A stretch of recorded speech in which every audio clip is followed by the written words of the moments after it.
एक बार की बात है, एक बहुत सुंदर तालाब था। ये तालाब हरे भरे पेड़ों और रंग बिरंगे फूलों से घिरा हुआ था। तालाब का पानी इतना साफ था कि उसमें मछलियां तैरती हुई साफ दिखाई देती थी। इस तालाब के किनारे पर एक छोटी सी पहाड़ी भी थी, जहाँ से तालाब का दृश्य और भी मनमोहक लगता था। उस तालाब में दो हंस रहते थे। ये हंस बहुत ही सुंदर और सफेद थे। उनकी पंखों की चमक सूरज की किरणों में और भी बढ़ जाती थी। वे तालाब के पानी में तैरते और अपनी सुंदरता से सबका मन मोह लेते थे। उनके नाम थे मोहन और सोहन। मोहन और सोहन बचपन से ही इस तालाब में रहते थे। वे एक दूसरे के साथ खेलते, तैरते और तालाब के किनारे पर बैठकर घंटों बातें करते थे। उनकी दोस्ती की शुरुआत भी इसी तालाब के किनारे हुई थी। मोहन और सोहन बहुत अच्छे दोस्त थे। वे हमेशा एक दूसरे के साथ रहते थे। उनकी दोस्ती इतनी गहरी थी कि वे एक दूसरे के बिना एक पल भी नहीं रह सकते थे। वे एक दूसरे के साथ हंसते, खेलते और तालाब के किनारे पर बैठकर अपने सपनों की बातें करते थे। वे हमेशा साथ रहते थे। चाहे वह सुबह का समय हो या शाम का, मोहन और सोहन हमेशा एक दूसरे के साथ होते थे। वे तालाब के किनारे पर बैठकर सूरज के उगने और डूबने का दृश्य देखते थे। वे एक दूसरे के साथ खाना खाते और तालाब के पानी में तैरते थे। वे एक दूसरे का बहुत ख्याल रखते थे। अगर मोहन को कभी कोई परेशानी होती तो सोहन तुरंत उसकी मदद के लिए तैयार हो जाता, और अगर सोहन को कभी कोई समस्या होती तो मोहन भी उसकी मदद करने में पीछे नहीं रहता। उनकी दोस्ती में एक दूसरे के प्रति बहुत प्यार और सम्मान था। दोनों हंसों की दोस्ती बहुत गहरी थी। वे एक दूसरे के बिना नहीं रह सकते। उनकी दोस्ती की मिसाल तालाब के अन्य जीव जंतुओं के बीच भी दी जाती थी। सभी उन्हें देखकर प्रेरित होते थे और उनकी तरह दोस्ती निभाने की कोशिश करते थे। वे एक दूसरे के बिना नहीं रह सकते थे। उनकी दोस्ती इतनी मजबूत थी कि वे हर मुश्किल का सामना एक साथ करते थे। चाहे वह बारिश का मौसम हो या गर्मी का, वे हमेशा एक दूसरे के साथ थे और एक दूसरे का साथ नहीं छोड़ते। वे हर दिन साथ खाते, साथ समय बिताने लगते। वे तालाब भविष्य की योजनाएं बनाते। उनकी दोस्ती की कहानी तालाब के हर कोने में और सभी को सिखाती थी।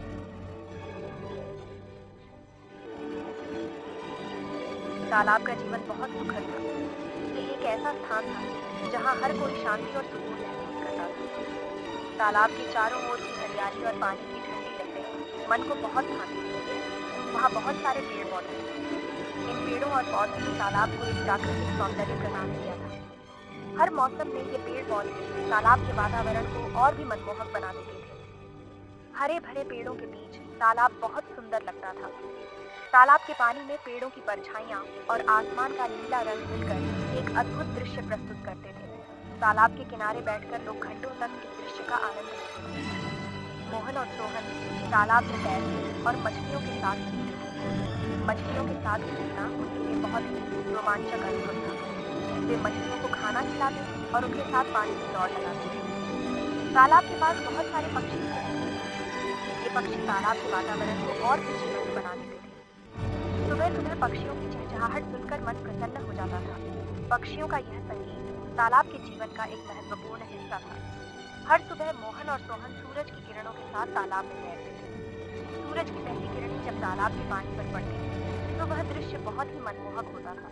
यह समय उनके लिए सबसे खास होता था। वे तालाब के किनारे बैठकर गाना भी गाते थे।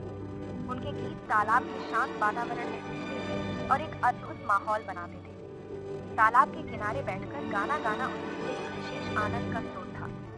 ये तालाब का सुखद जीवन था, जहाँ हर कोई खुश और संतुष्ट महसूस करता था। एक दिन तालाब में एक बड़ा संकट आ गया।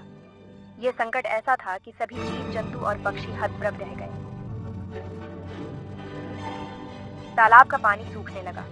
धीरे धीरे पानी का स्तर इतना कम हो गया कि तालाब की सतह दिखाई देने लगी। पानी की कमी होने लगी। तालाब के किनारे की मिट्टी भी सूखने लगी और चारों ओर दरारें पड़ गईं। मोहन और सोहन बहुत चिंतित हो गए। वे दोनों तालाब के पास खड़े होकर इस संकट को देख रहे थे। वे नहीं जानते थे कि क्या करें।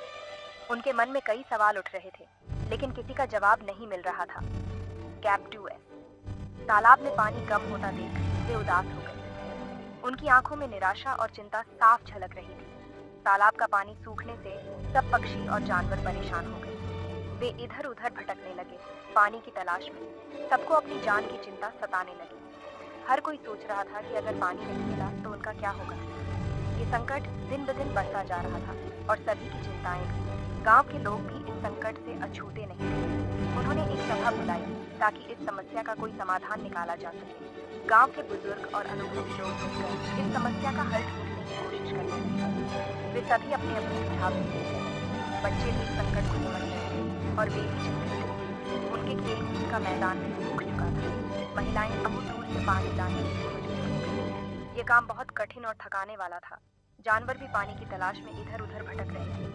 उनकी प्यास बुझाने का कोई साधन नहीं था। चारों ओर की जमीन सूख चुकी थी और दरारें पड़ गई थी। ये दृश्य बहुत ही भयावह था। सभी की निगाहें आसमान की ओर थी। उम्मीद थी कि शायद बारिश हो और ये संकट समाप्त हो जाए। अचानक आसमान में बादल घिरने लगे। सभी के चेहरों पर उम्मीद की किरण दिखाई देने लगी। पहली बारिश की बूंदें गिरने लगी। सभी ने राहत की सांस ली और तालाब में पानी भरने की उम्मीद जागी। मोहन और सोहन ने हार नहीं मानी। उन्होंने सोचा कि वे मिलकर इस संकट का सामना करेंगे। उन्होंने तालाब के चारों ओर जाकर पानी की तलाश की, लेकिन कहीं भी पानी नहीं मिला। वे बहुत थक गए, लेकिन उन्होंने हिम्मत नहीं हारी। वे अपने तालाब को बचाना चाहते थे। मोहन और सोहन ने मिलकर सोचा कि वे सभी पक्षियों और जानवरों की मदद लेंगे। उन्होंने सबको इकट्ठा किया। सभी ने मिलकर तालाब को बचाने का संकल्प लिया। सबने मिलकर तालाब के चारों ओर गड्ढे खोदने शुरू किए। सभी ने मिलकर मेहनत की। धीरे धीरे तालाब में पानी फिर से आने लगा। सबने मिलकर तालाब को बचा लिया। मोहन और सोहन ने सोचा कि तालाब को हमेशा के लिए सुरक्षित कैसे रखा जाए। उन्होंने एक योजना बनाई। उन्होंने तालाब के चारों ओर पेड़ लगाने का फैसला किया। इससे तालाब में हमेशा पानी बना रहेगा। सभी ने मिलकर पेड़ लगाए। धीरे धीरे तालाब का वातावरण फिर से हरा भरा हो गया। तालाब में फिर से पानी भर गया। सब जानवर और पक्षी बहुत खुश हो गए। मोहन और सोहन की मेहनत रंग लाई। सबने मिलकर तालाब को बचाया।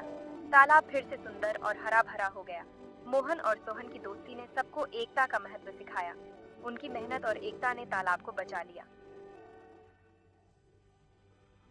मोहन और सोहन बहुत खुश थे। उनकी मेहनत रंग लाई थी। सबने मिलकर तालाब को बचाया था। सबने मिलकर तालाब के किनारे एक बड़ी पार्टी की। सबने खुशी खुशी गाने गाए और नाचे। मोहन और सोहन ने सबको धन्यवाद दिया। सबने मिलकर उनकी दोस्ती और मेहनत की तारीफ की। मोहन और सोहन की कहानी ने सबको सिखाया कि दोस्ती और एकता में बहुत शक्ति होती है। उन्होंने सिखाया कि मिलकर हर मुश्किल का सामना किया जा सकता है। उनकी कहानी ने सबको प्रेरित किया। उन्होंने सिखाया कि सच्ची दोस्ती कभी हार नहीं मानती।